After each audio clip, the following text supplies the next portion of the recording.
Olá, igreja. Olá a todos. Hoje nós vamos dar continuidade ao último vídeo, onde estávamos falando sobre sermos o sal da terra e a luz do mundo. Hoje nós vamos falar sobre sermos a luz do mundo. Mateus 5, 13 a 16. Lembrando que temos aqui a ajuda de Whitney Lee, Hernandes Dias Lopes e Luciano Subirá.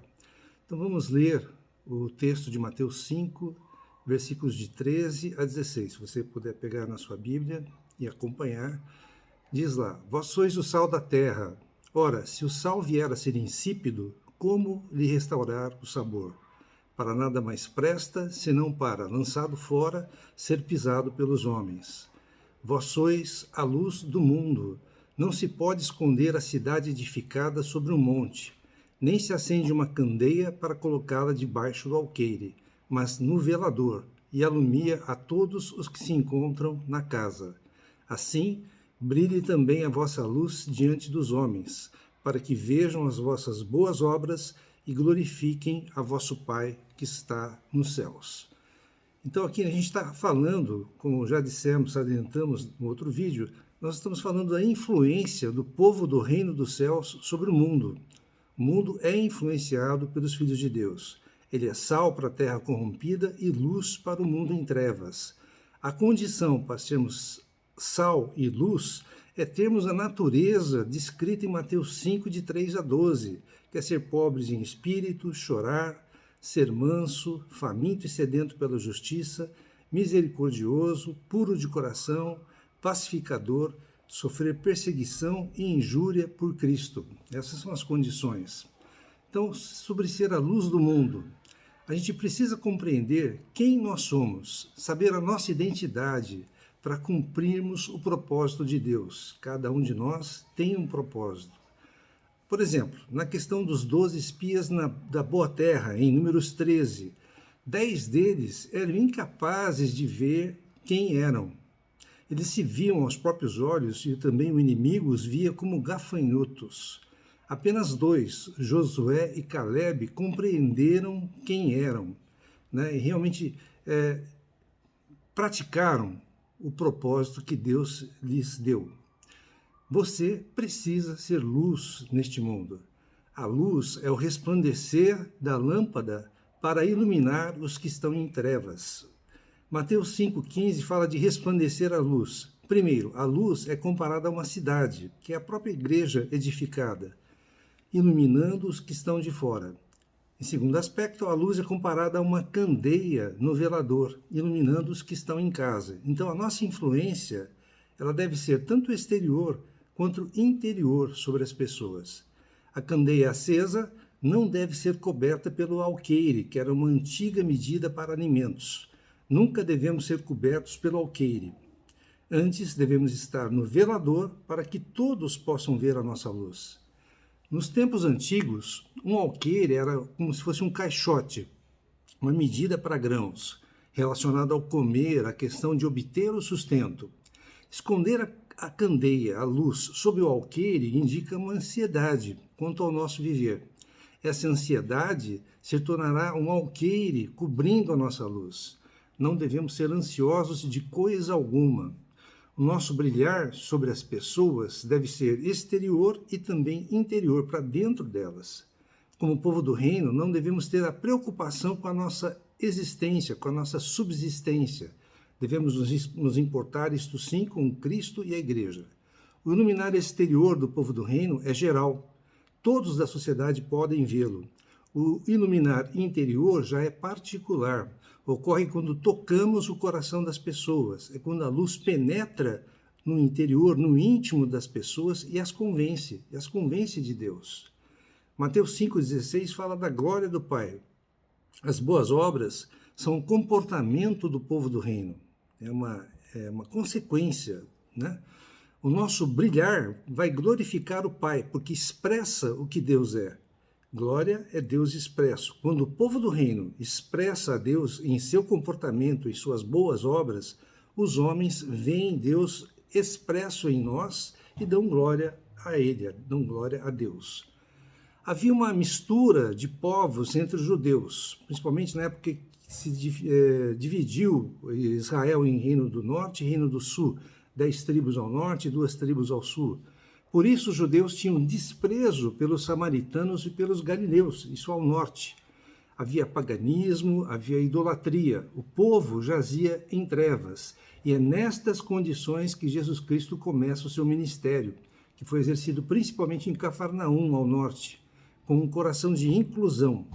A mensagem é: arrependei-vos, pois é chegado o reino dos céus. Com esta passagem de Mateus 5, 14 a 16, o Senhor nos proporciona uma metáfora. Com o sal, o processo é interno. Se você pega o sal do saleiro, coloca no alimento, você não vê mais o sal está ali, interno. Com a luz já é diferente, ela é visível, é um símbolo da verdade, da pureza, da direção e até aviso de perigo para as pessoas.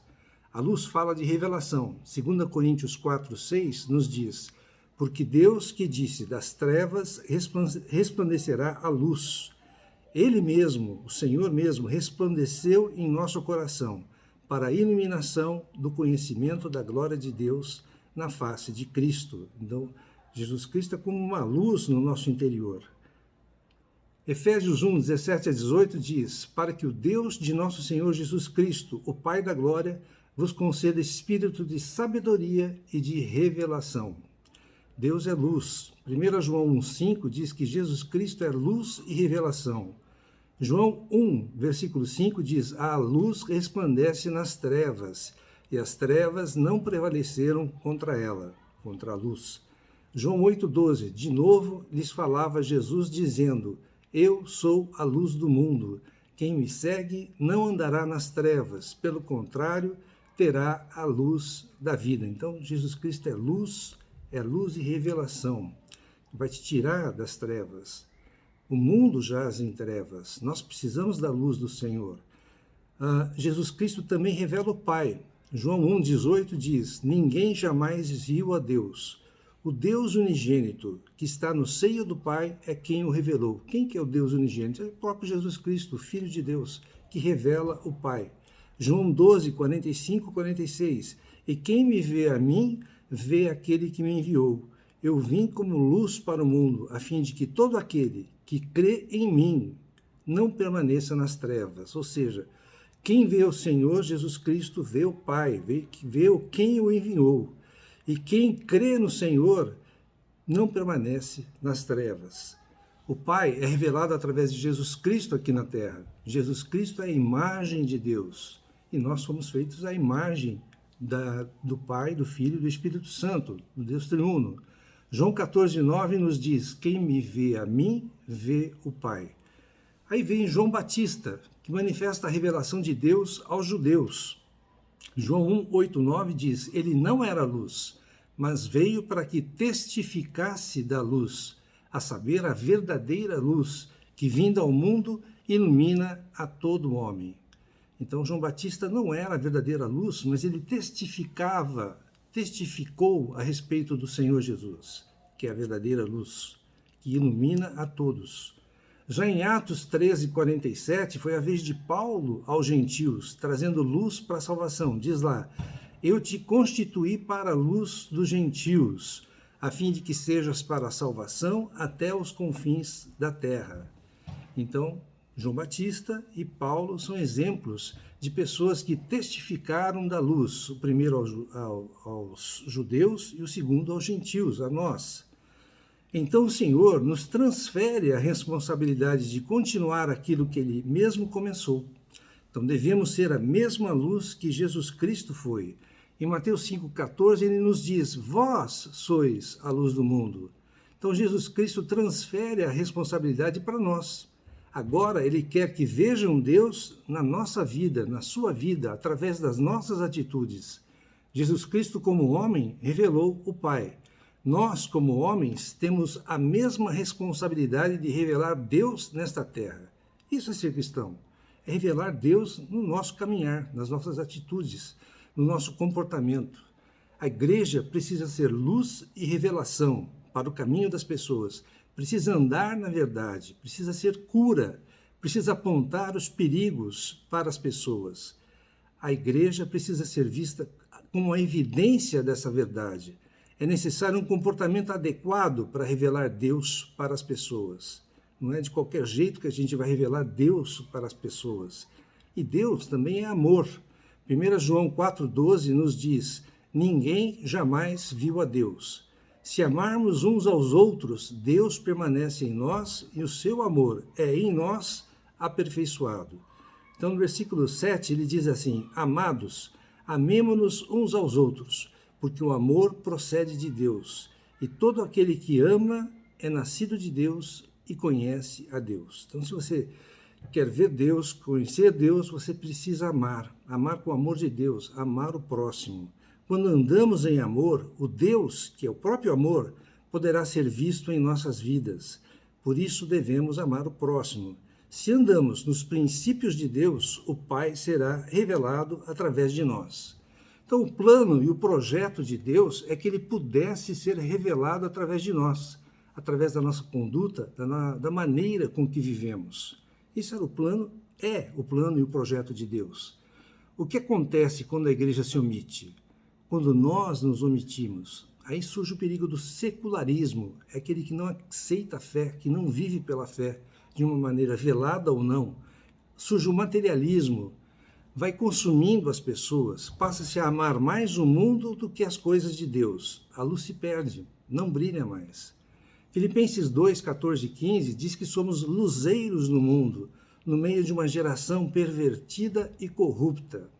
Então imagina assim, um farol, né? Um farol numa costa cheia de pedras, um perigo para os navios.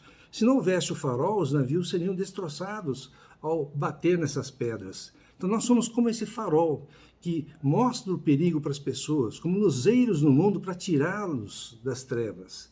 Mateus 5,14 diz que a luz existe para ficar no lugar alto. Não é nossa função nos afastar das pessoas que não são cristãs, mas sim não fazer o que elas fazem. Precisamos ser vistos, dar testemunho e sermos, como disse, como um farol de advertência para as pessoas. Jesus Cristo conversava e convivia com todos, com publicanos, com pecadores, com pessoas excluídas da sociedade, com prostitutas, mas jamais os imitou e nem aprovava o que faziam. Pelo contrário, Jesus foi sal e luz para essas pessoas e é até hoje para nós. Jesus Cristo conclamava as pessoas ao arrependimento, a ter uma mudança de vida. Precisamos nos relacionar com todos, nunca excluir ninguém, sermos inclusivos, mas nunca tirar os olhos de Cristo. As pessoas sentiam o amor de Cristo por elas, e elas devem sentir esse amor por Cristo através de nós. Não podemos ser arrogantes, mas amar as pessoas com o amor de Cristo. Isso não é não é fazer proselitismo, não é querer arregimentar as pessoas para onde nos reunimos. Quem ama, prega o Evangelho, não tem vergonha de pregar o Evangelho. Não se imita o mundo com o propósito de ganhar o mundo. Ganhamos as pessoas com o nosso testemunho e levando a palavra para as pessoas. A vida cristã não é limitada apenas ao culto, apenas aos domingos, é o nosso dia a dia. Essa é a nossa vida cristã. Precisa ser uma realidade em nós. Lucas 8,16 fala de colocar a candeia debaixo de uma cama, ou seja, esconder a luz. Também pode ser relacionado ao prazer, pode ser relacionado aos nossos compromissos pessoais. Podemos sufocar a expansão da luz por conta dos nossos interesses e mesmo os nossos prazeres pessoais. Mateus 5,16 diz que ser luz é praticar boas obras. As pessoas precisam ser vistas e essas boas obras de cada um de nós precisa ser vista. Como resultado, Deus é glorificado através de nós. As boas obras, os frutos, são o resultado, a consequência da nossa salvação, que é a raiz. A raiz é a salvação, mas a consequência, os frutos, são as nossas boas obras. Elas não são a justificativa para a nossa salvação. As boas obras também têm a ver com a nossa boa conduta, a forma de viver, o testemunho. Muitas vezes a nossa conduta fala mais alto do que as nossas palavras. São Francisco de Assis dizia: prega o Evangelho. Se necessário, use palavras. Então, nossa conduta precisa inspirar os outros. As pessoas precisam enxergar a revelação de Deus em nossas vidas. Colossenses 4:5 diz: portai-vos com sabedoria para com os que são de fora, aproveitai as oportunidades. Ou seja, não se omita em levar a palavra para os outros, não perca as oportunidades que surgem, que o Senhor coloca na sua frente. As boas obras envolvem caridade para com os menos favorecidos, mas isso é um aspecto restrito, é uma ação restrita ainda. E obediência à palavra de Deus, isso já tem um aspecto mais amplo, porque reflete o caráter de Cristo em nós. Para quem devemos olhar? Para Cristo, só Ele é perfeito, não há desculpa para continuar no pecado quando estamos em Cristo. E para a nossa própria pessoa, porque preciso estar comprometido com Cristo, ver o caráter de Cristo em mim, a luz de Cristo refletida em mim, em você. Fé e obras. A salvação pode ser explicada por obras, mas só isso não é suficiente. Pode ser explicada por fé e obras, também ainda é insuficiente. Segundo a Bíblia, é pela fé para fazer boas obras. Essa é uma explicação mais adequada. As obras são consequência da nossa fé, ou seja, o Senhor proporciona a ocasião para nós efetuarmos boas obras. É através dele. A igreja não pode ser restrita, precisa alcançar as pessoas. Com as boas obras, Deus é que é glorificado, e não nós. As boas obras não é para nossa glorificação, para sermos expostos, mas sim o Deus que está em nós, o Cristo que está em nós é que deve aparecer. Mateus 5,15 diz da candeia: a luz é para ser vista. É impossível esconder uma cidade com as luzes acesas. Imagina uma cidade, todas as luzes acesas. Como é que você vai esconder essa cidade? Não tem como. Então, muitas vezes, a gente se deixa envolver pelo mundo, deixamos de brilhar. Agora, estamos cumprindo o nosso papel de revelar o Senhor? Isso está sendo feito em nossas vidas? Seria muito egoísmo nosso se a luz servisse apenas para nós mesmos. A luz é para brilhar para as pessoas, para tirá-las das trevas. Lucas 8,16 diz: ninguém, depois de acender uma candeia. O que é uma candeia? Um candeeiro. É um vaso suspenso numa parede com uma vela, na época uma vela, uma luz. Ninguém a cobre com um vaso ou a põe debaixo de uma cama. Pelo contrário, coloca sobre um velador. O que é um velador? Um suporte de madeira para colocar essa luz, colocar essa vela, para que seja vista, a fim de que os que entram vejam a luz. Então, Deus nos fez luz para sermos vistos pelos outros e não para ficarmos escondidos, sabe? O cristão 007. Não há sentido ou lógica em não sermos vistos. O Senhor nos mostra isto em Juízes 7, de 16 a 20, com o episódio de Gideão. Gideão, ele queria derrotar os midianitas, mas com muita gente. O Senhor fala: você vai separar apenas 300 homens, cada um com uma trombeta, um cântaro de barro e tocha dentro desse cântaro, ou seja, uma luz dentro do cântaro de barro. Era uma estratégia militar. No momento certo, tocaram as trombetas, quebraram os cântaros de barro para mostrar a tocha, para mostrar a luz. Exclamaram: espada pelo Senhor e por Gideão. Não saíram do lugar, não se moveram. Isso foi obra do Senhor. Isso amedrontou de tal forma o inimigo que eles acabaram se ferindo um ao outro. E Deus ganha essa batalha por Gideão. A nossa luz deve ser mostrada no momento certo. 2 Coríntios 4,7 diz: temos, porém, este tesouro em vasos de barro, para que a excelência do poder seja de Deus e não de nós. Nós somos vasos de barro, moldados e feitos pelo Senhor. E nós precisamos expor essa luz ao sermos quebrados. A única coisa que pode afastar e esconder a minha luz é a minha própria carne. Por isso, nós precisamos ser quebrantados no nosso ser para mostrar o Senhor. Nós precisamos que o Espírito Santo, todos os dias, quebre o nosso ser, quebre o nosso velho homem, a nossa carne, para que nós possamos mostrar o Senhor que está dentro de nós. Agora, estamos comprometidos com Deus para não escondermos a nossa luz? Não devemos fazer as coisas somente por parecerem certas, mas sim para agradar a Deus. Então seremos vistos e Deus será glorificado. Deveremos ter ou devemos ter um bom testemunho, levar os olhos das pessoas para Deus. Nosso andar precisa ser adequado. A luz lança fora as trevas, não esconda a sua luz. Atos 3,6 fala de Pedro curar um coxo. O que ele diz?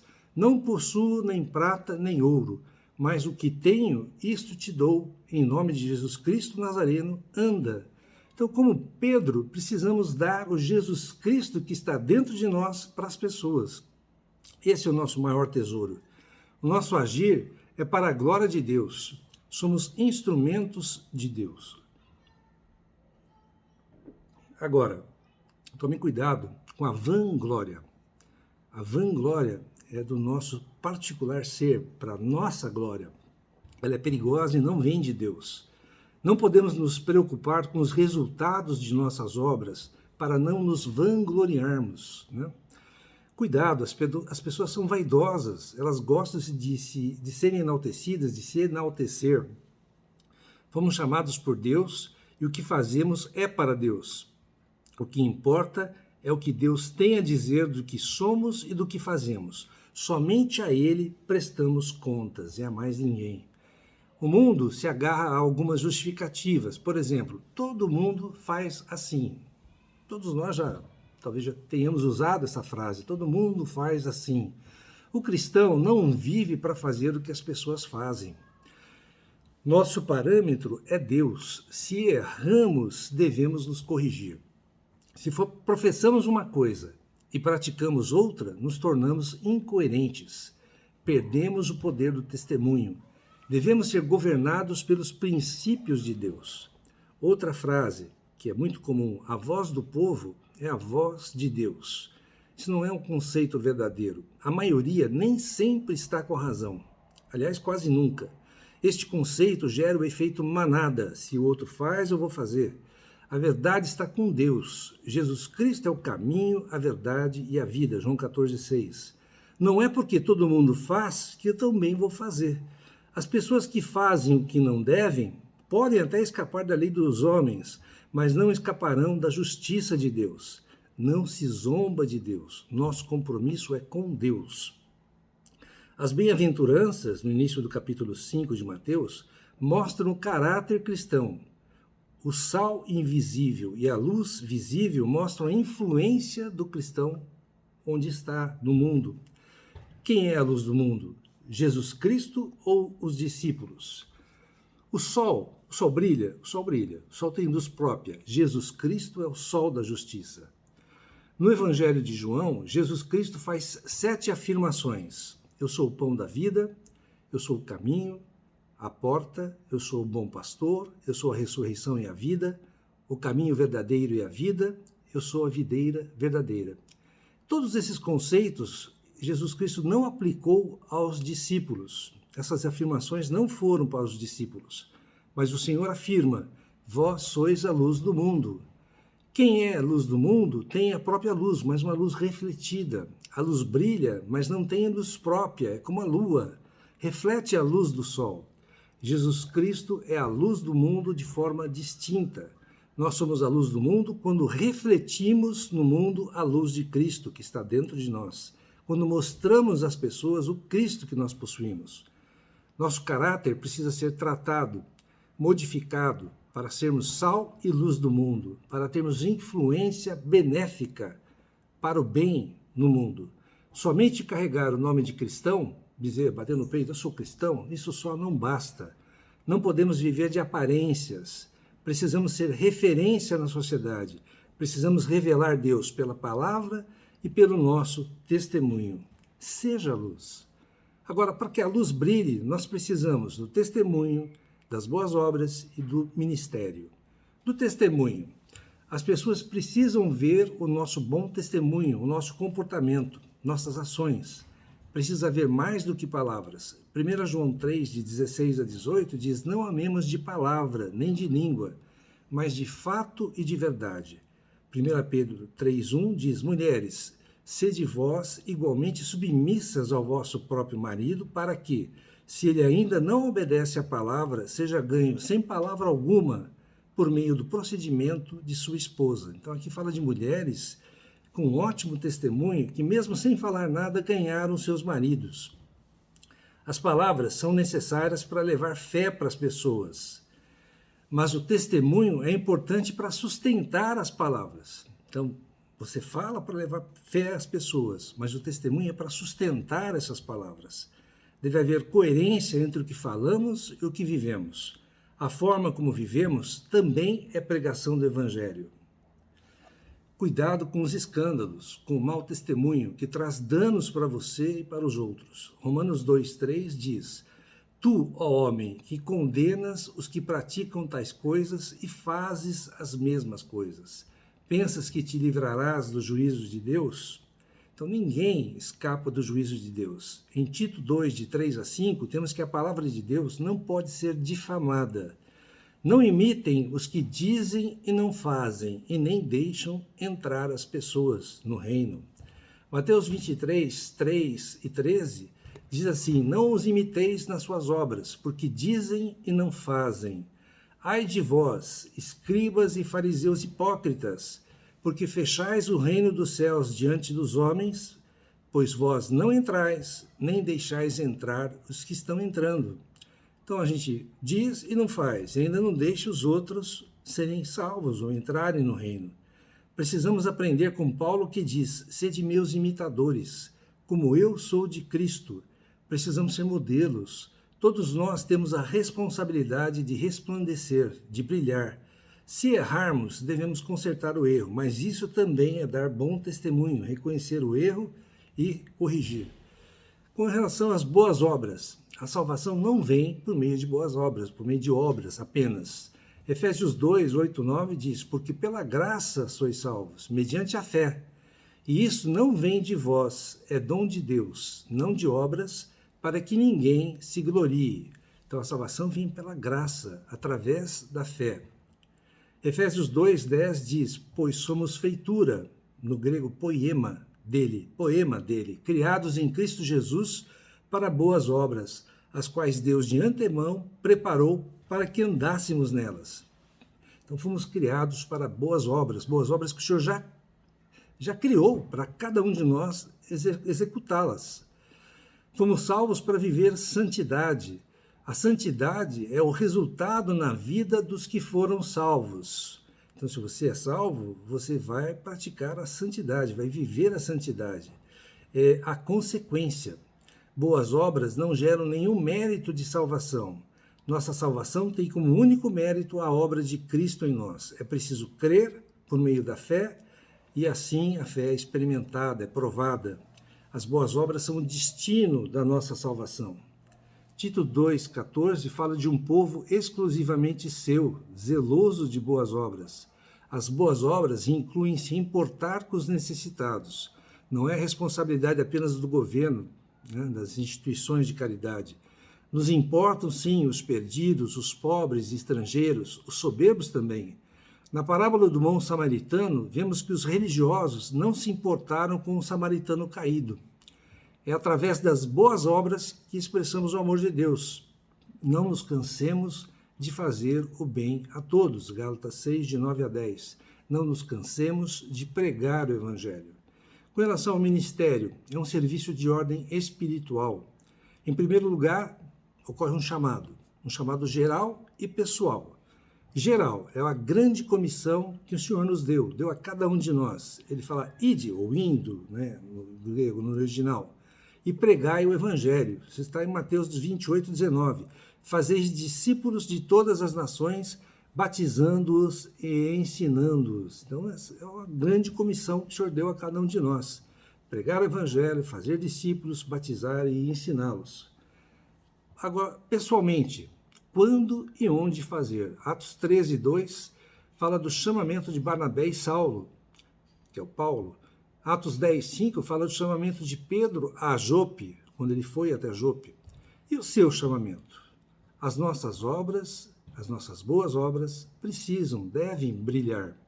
1 Coríntios 12, de 12 a 31, fala que todos somos membros de um mesmo corpo, o corpo de Cristo. Cada um tem um aspecto e uma função diferente no nosso corpo e também no corpo de Cristo. Cada órgão no nosso corpo tem uma função específica e cada um de nós tem uma função específica, única no corpo de Cristo. Por isso, cada um de nós é necessário no corpo de Cristo. Cada um de nós tem um chamado.